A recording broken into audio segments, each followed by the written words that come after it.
인생의 진정한 목표와 성취라는 제목으로 함께 말씀 나눕니다. 시편 90편에 우리의 연수가 70이요 강건함은 80이라도 그 연수의 자랑은 수고와 슬픔뿐이요 신속히가니 우리가 날아가나이다 라는 말씀이 있습니다. 시편 90편에 우리의 연수가 70이요 강건함은 80이다. 좀 장례식을 가보면 때론 이렇게 70, 80을 넘어 100세까지도 사시는 분도 있고 요즘 참 예전보다 이렇게 장수하는 사람들이 참 많은 것 같습니다. 호서대학교 전 총장이었던 강석주 총장님이 90대 중반쯤에 그분이 이런 글을 썼다고 해서 인용해 왔습니다. 내가 이럴 줄 알았으면 정말로 열심히 인생을 살았을 텐데 라는 글을 썼습니다. 그도 그럴 것이 이분이 65세에 대학 교수에서 은퇴를 했습니다. 그 당시만 해도 50대 중반, 50대의 교수들이 은퇴를 많이 했는데 이분은 총장까지 하고 65세 은퇴했으니까 꽤 오래 일을 했죠. 그런데 65세 은퇴하고 자기가 이 90 중반까지 살 거라, 한 30년을 더 살 거라 그렇게 생각하지 못했고, 사실 실제 이분은 1913년생인데 2015년에 돌아가셨습니다. 102세를 사셨어요. 이분이 내가 이렇게 은퇴하고도 30년, 40년 더 살 줄 알았으면 새롭게 뭐든지 시작할 건데 라고 하면서 나중에 이럴 줄 알았으면 정말로 열심히 인생을 더 살았을 건데 라는 후회 글을 적었다라는 얘기를 들었습니다. 우리 인생, 그렇죠. 한치 앞도 모르고 살아가는 우리 인생이지만 우리 예수 믿는 사람들은 매일 새로운 마음으로 출발해야 될 충분한 이유가 있지 않냐 싶습니다. 오늘 제가 히브리서 12장 1절로 3절을 여러분 함께 읽었는데요. 1절에 이런 말씀이 있습니다. 이러므로 우리에게 구름같이 둘러싼 허다한 증인들이 있으니 모든 무거운 것과 얽매기 쉬운 죄를 벗어버리고 인내로써 우리 앞에 당한 경주를 하며 그랬습니다. 우리 믿음의 선배들이 새 마음으로 새 출발하며 열심 있게 살았습니다. 그러니 믿음의 선배들이 그렇게 살았으니 여기 보니까 우리에게 구름같이 둘러싼 허다한 증인들이 있다고 그랬어요. 이 증인들은 선진들, 증인들 이런 표현은 조상, 선배 뭐 그런 뜻인데 아브라함은 75세에 부름을 받고 100세에 이삭을 낳고 그도 하나님의 일을 계속 많이 행했습니다. 믿음의 선진들. 모세는 40대 부르심을 받았지만 민족 해방운동을 하려고 했다가 실패했다가 40년이 지난 다음에 80세에 부르심을 받고 40년을 더 지냈습니다. 여러분,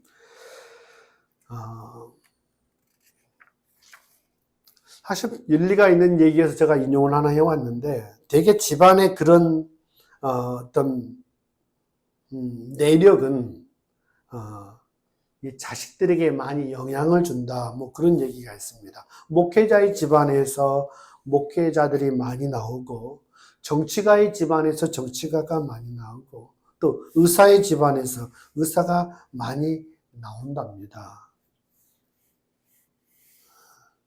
뭐 이렇게 세상에 요즘 직업의 귀천이 없죠. 그런데 소위 세상 사람들이 좋아하는 이 사자 돌림의 직업을 가진 분들, 그런 분들을 간단히 살펴보면 그 아버지나 형이 그런 공부를 하고 시험을 치르는 것을 자녀들이 보고 자랍니다. 아버지나 형이나 친척들이 의사고시도 보고 사법고시도 보고 외무고시도 보고 온갖 기술고시도 보고 자식들이 보기에는 아버지가 훌륭하기도 하지만 어느 면에서는 흠이 많아 보이고 뭐 형도 별것 없어 보이는데 그런 분들이 공부해서 시험을 통과해서 소위 사자 돌림의 직업을 가지니까 나도 이런 것 못하겠느냐 해가지고 그 집안에서 또 그렇게 공부해서 의사, 한의사, 변호사 뭐 이렇게 수두룩하게 나온다는 거예요. 그런데 그런 것이 하나도 없는 집안에서는 그거 하늘의 별 따기야. 아무나 되기 어려워. 별난 사람들이고 엄청 머리가 좋은 집안이고 보통 집안이 아니고 보통 수제가 아니야. 우리는 그런 자격시험에 합격할 수 있겠어? 하늘의 별 따기지 뭐 라고 생각을 해가지고 포기해 버린다는 겁니다. 그죠? 부모가 머리가 좋으면 자식이 머리가 좋을 확률이 좀 더 높겠습니다만은 시도도 해보지 않고 포기해버리고 또 그런 것들을 가까이서 보면서 자라면서 우리 아버지 훌륭하지만 또 흠도 여러 가지 많은 것 같은데 또 이렇게 시험도 보고 합격도 하고 그런 직업도 가지시네. 우리 형도 우리 친척도 삼촌도 뭐 가까이서 이렇게 여러 가지 훌륭한 점도 있지만 흠도 있는데 하니까 되네 라고 하는 것을 보면서 자신들도 그렇게 도전해보고 그렇게 되어지는 확률이 많다.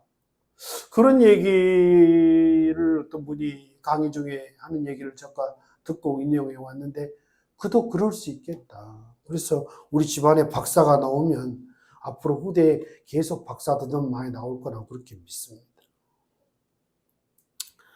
그런데 우리 예수 믿는 사람들은 걱정할 게 없는 게 여러분 그런 조상이 없어도 그런 환경이 없어도 오늘 믿음의 선진들을 성경에는 기록해 놓고 있습니다. 우리는 성경에 아브라함의 유업을 이을 자라라는 표현이 있습니다. 믿음의 선진들이 곧 우리의 조상들이에요.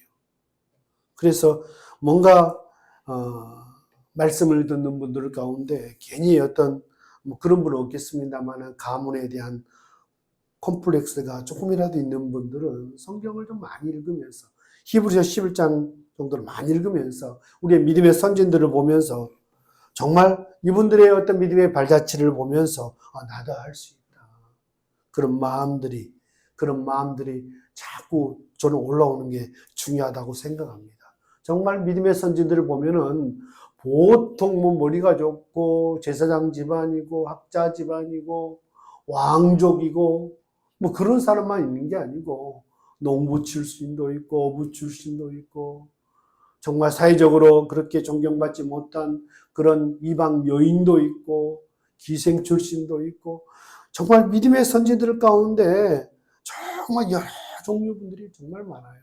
그런데 그 가운데 하나님께서 함께 하심으로 말미암아 하나님 손에 붙들려서 쓰임 받는 그런 모습들을 우리는 많이 보게 되어지는 거죠. 저는 저번 주에 모압 여인 룻에 대해서 여러분과 함께 나눴는데 오늘은 이 두로와 시돈 사이에 있는 이 사렙다에 살고 있는 과부 말이에요.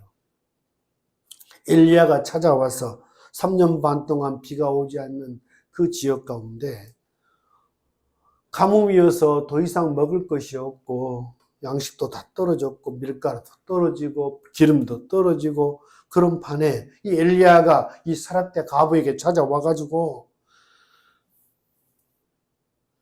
네가 떡을 만들어서 나를 먼저 먹게 한 후에 그 후에 남은 것 네가 먹으라 라는 얘기를 합니다.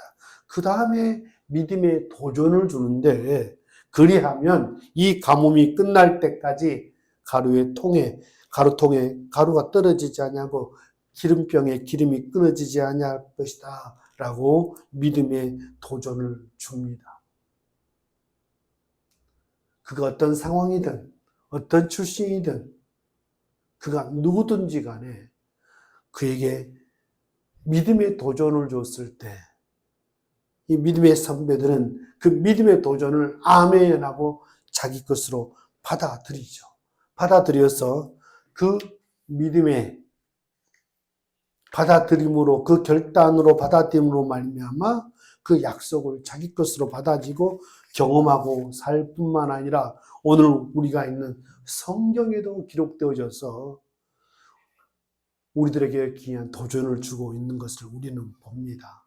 그러니까 우리가 열심히 살아야 될 이유는 비록 세상에 우리 집안이 좀 부모가 그렇게 열심히 내가 존경할 부분이 정말 많지만 또 내가 하고자 하는 그런 분야에서 그조차도 모르고 내가 관심 있는 것도 모르고 아는 것도 전혀 없고 또 그런 어떤 어려운 부분을 열심히 해서 먼저 성취해서 나로 누구든지 할 수 있어. 그리고 자신감을 심어주고 도전하면 된다라고 하는 그런 환경을 만들어주지 않았다 할지라도 오늘 믿음의 선배들이 우리에게 있으니 우리에게 구름같이 허다하게 둘러싼 증인들이 있으니 그랬어요. 우리 예수 믿는 사람들은 이런 믿음의 선배들, 조상들이 있다고 하는 것을 조상들이 그렇게 살았기에 우리도 그렇게 살 수 있고 그렇게 살아야 될 이유는 분명하고 다시 시작하고 새롭게 출발해야 될 이유는 분명한 줄로 믿습니다. 두 번째 2절 말씀 같이 한번 읽겠습니다. 우리 2절 말씀 같이 한번 시작. 믿음의 주요 또 온전하게 하신 이 예수를 바라보자.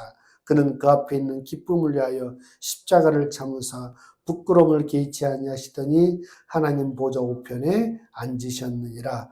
전반절 믿음의 주요 또 온전하게 하시는 이인 예수를 바라보자.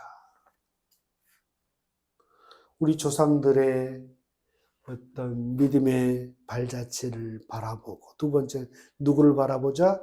예수를 바라보자. 우리가 함께 따라하겠습니다. 예수 그리스도가 나의 목표입니다.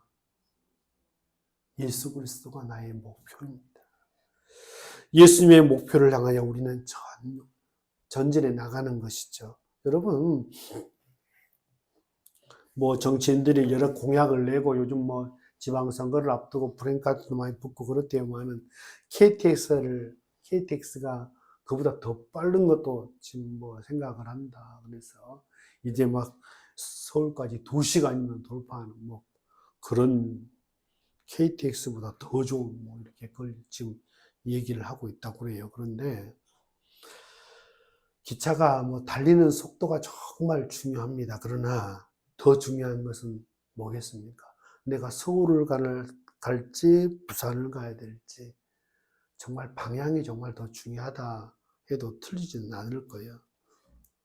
그죠? 광주를 가려면 광주 가는 차를 타야 되고 부산을 가려면 부산 가는 차를 타야 됩니다. 우리는 속도보다 방향을 바르게 잡고 전진을 해야 되죠. 우리가 이솝우화의 토끼와 거북이 얘기를 참 많이 합니다. 달리기 시합을 하면서 항상 깨닫는 것은 속도보다 방향이다. 거북이는 끝까지 지치지 않고 표대를 향하여 달립니다. 마침내 그 목표를 달성해요.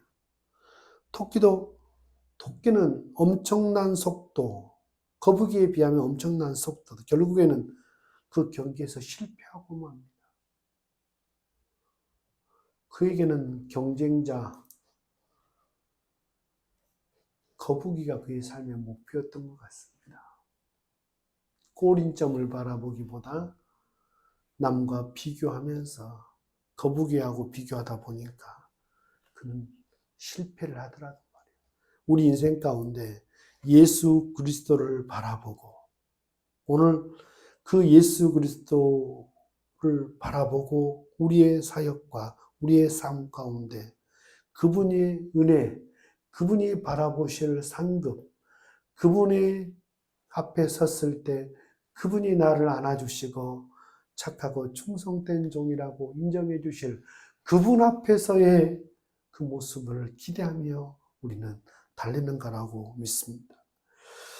정말 우리가 그분 앞에 나갈 때 우리의 마음이 힘들고 어려울 수 있습니다. 왜냐하면 예수님께서도 누가복음 12장 50절에 보면 나는 받을 세례가 있으니 이것이 이루어지기까지 나의 답답함이 어떠하겠느냐 이런 표현을 했습니다. 예수님께서 또 답답하고 예수님도 십자가 사역을 앞두고 마음이 답답한 채로 살았습니다. 제자들을 보고도 답답할 때가 정말 많았어요. 너희가 아직도 깨닫지 못하느냐 그런 말씀도 많이 하세요. 갈릴리 출신들을 데리고 정말 답답할 때가 많았죠. 고기를 잡는 데는 잘할지는 몰라도 말씀을 듣는 데는 바리새파 제자들이 훨씬 더 말씀을 잘 듣고 귀가 열렸을지도 모릅니다. 그래서 예수님 때론 비유로 말씀하시기도 하시고 그 다음에 또 제자들에게 풀어서 또 이렇게 쉽게 설명을 해주죠. 그것이 성경에 기록되어 있어 우리에게는 얼마나 도움이 됩니까? 많은요. 다시 말하면 예수님께서도 그 답답함에도 불구하고 십자가의 길을 걸어가시고 예수님께서 십자가를 짊어지신 것이 너무 몸서리치고 치게 끔찍하게 힘들고 괴로워서 겟세마네 동산에서 정말 내 원대로 마옵시고 아버지의 뜻대로 되기를 원하나이다 하면서 십자가를 지셨단 말이에요. 그러니까 우리가 예수 그리스도를 바라보고 살아가는 삶이 때론 힘들고 어려울 수 있다. 왜냐하면 예수님도 아버지 뜻에 순종해서 정말 그분의 뜻을 바라보고 살아가는 그의 삶이 나도 얼마나 답답한 줄 아느냐. 괴로워 죽겠다는 표현을 하시기도 하시고 내가 너무 괴로우니 나를 위해서 기도해달라고 말씀하시기도 하시고 아버지 할 만하시거든 이 잔을 내게서 지나가게 하옵소서.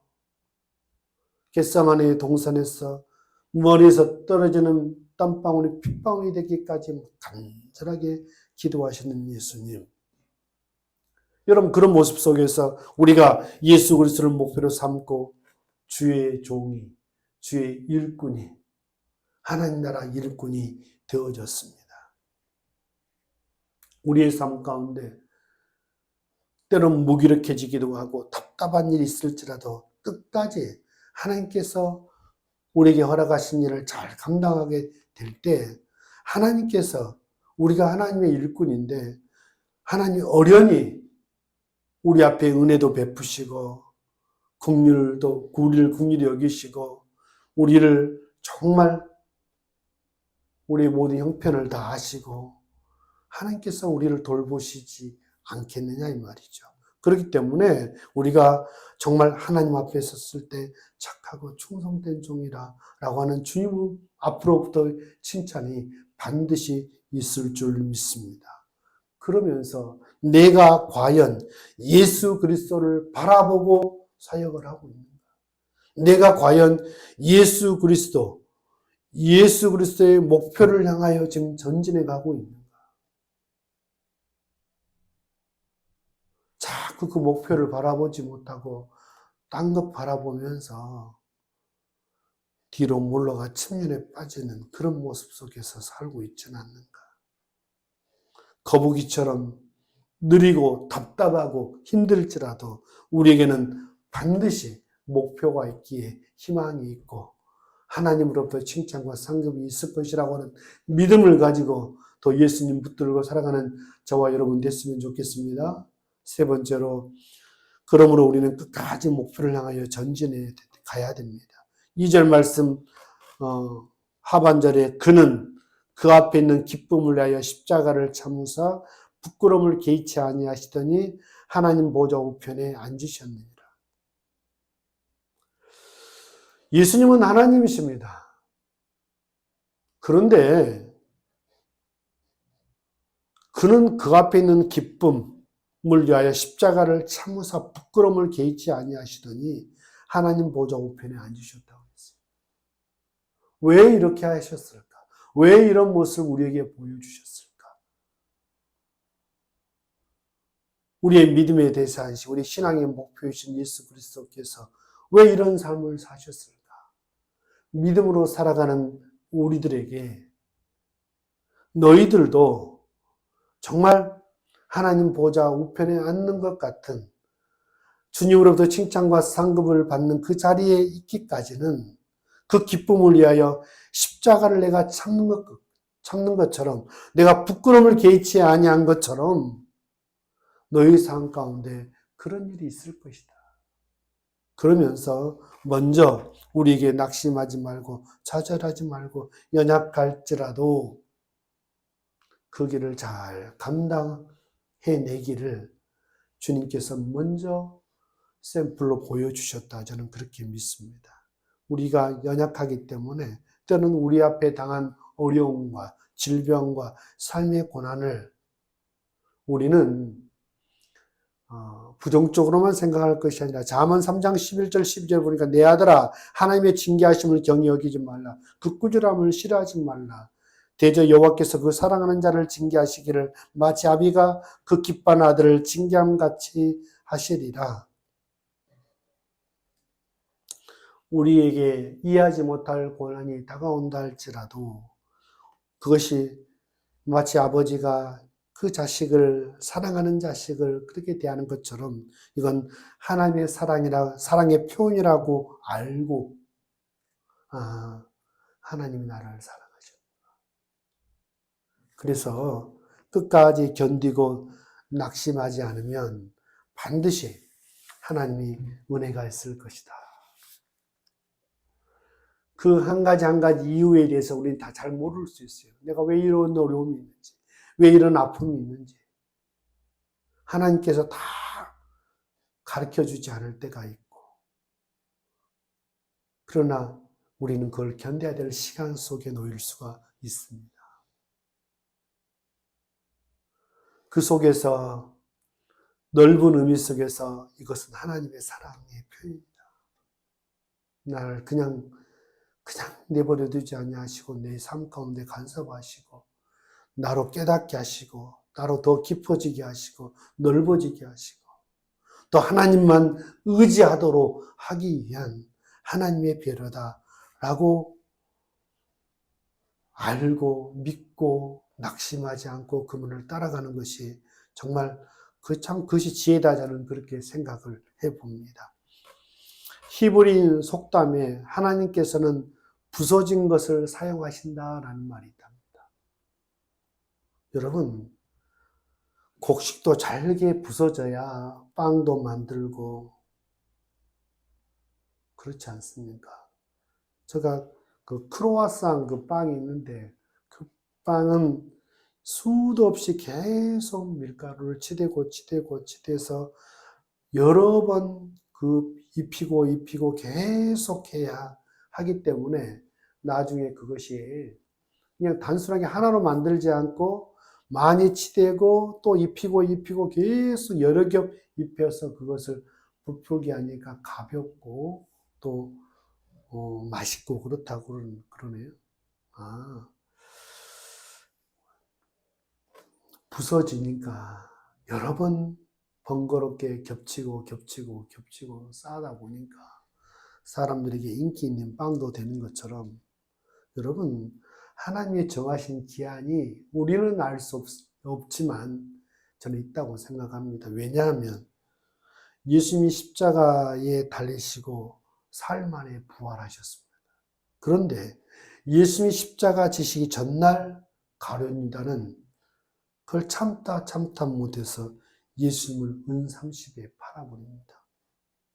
사흘만 참았으면, 하루만 참았으면 예수님이 죽으시고 부활하신 그 영광을 가룟 유다도 보았을 겁니다. 그러면 가룟 유다가 구원을 받았을 것이고, 그런데 그 사흘을, 그 며칠을 못 참은 거죠. 데마, 사도 바울이 로마 감옥에 갇힌 것을 그 당시 끝까지 참고 따라다녔으면 좋았을 것인데 성경에 보니까 마지막 판에 데마는 세상을 사랑하여 나를 버리고 데살로니가로 갔고라는 표현이 있습니다. 우리는 그 하나님의 어떤 정하신 기한을 모릅니다. 그렇기 때문에 그런 약점도 있습니다만은, 참, 가룟 유다도, 좀, 그때 며칠만 참았으면, 그것처럼, 우리의 삶도 마찬가지. 하나님의 심판이, 징계가 나타나는 요한계시록에 보면, 극심한 3년 반 어떤 심판이 나옵니다. 요한계시록에서의 3년 반이라고 하는 표기는 엄청 짧은 기간을 상징을 합니다. 전체적인 구조 안에서 3년 반은 짧은 시간이죠. 지금 수없이 힘들고 어려운 상황 가운데 있다 할지라도 우리가 그 상황 가운데 아까 찬양도 했습니다만은 이 또한 지나가리라 그랬어요. 하루가 너무 길게 느껴지고 1년이 너무 길게 느껴지고 언제 하나님께서 내 상황을 회복시키실지 내 삶을 회복시키실지 우리는 알 수 없고 지금의 이런 시간들이 길게만 느껴질 수도 있습니다. 그런데 히브리서 10장 38절 39절에 보니까 나의 의인은 믿음으로 말미암아 살리라. 또한 뒤로 물러가면 내 마음이 그를 기뻐하지 아니하리라 하셨느니라. 우리는 뒤로 물러가 멸망할 자가 아니요 오직 영혼을 구원함에 이르는 믿음을 가진 자니라. 하나님 뒤로 물러가면 그가 기뻐하지 않는다. 우리는 뒤로 물러가 침륜에 빠질 자, 멸망에 할 자가 아니다라는 표현을 봅니다. 디모데후서 4장 7절 8절에도 나는 선한 싸움을 싸우고 나의 달려갈 길을 마치고 믿음을 지켰으니라는 말이 있습니다. 지금의 내 자리를 잘 버텨내는 것, 믿음을 지켜가는 것, 하나님과의 관계를 잘 붙들고 살아가는 것, 하나님께서 그것을 기뻐하신다. 하나님이 예비하신 면류관을 다 받아들이는 마지막에 우리의 모든 가족들, 우리의 교우들, 사랑하는 말씀을 듣는 모든 자들이 다 되었으면 좋겠습니다. 결론을 맺겠습니다. 삶의 갈림길에 있어서 우리의 믿음의 선진들을 생각하면서 믿음을 선택합시다.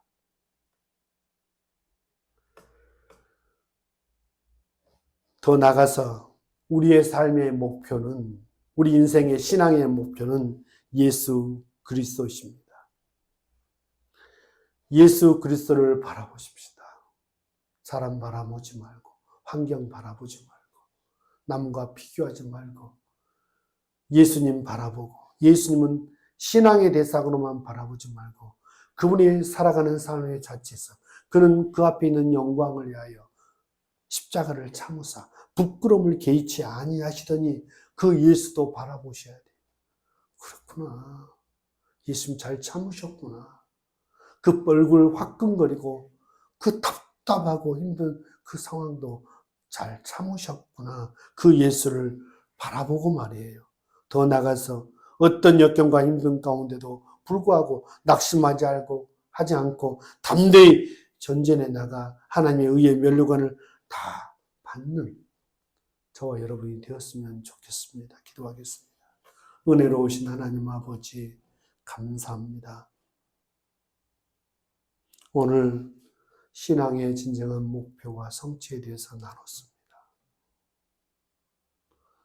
하나님 아버지 우리가 걸어가는 이 모든 사역의 길에 꽃피고 좋은 열매를 맺는 때도 있었지만 사역과 삶에 작고 비어져 가고 떠나가고 세워나가는 것 또한 많았습니다. 이 모든 것은 하나님도 알고 계시리라 믿습니다. 끝까지 이 길을 전진해 나아가는 거북이와 같이 하나님께 충성하게 하시고 끝까지 예수 그리스도를 바라보게 하옵소서. 그 앞에 있는 즐거움을 위하여 십자가를 참으사 부끄러움을 개의치 아니하시더니 마침내 하나님 보좌 우편에 앉으신 그 예수 그리스도,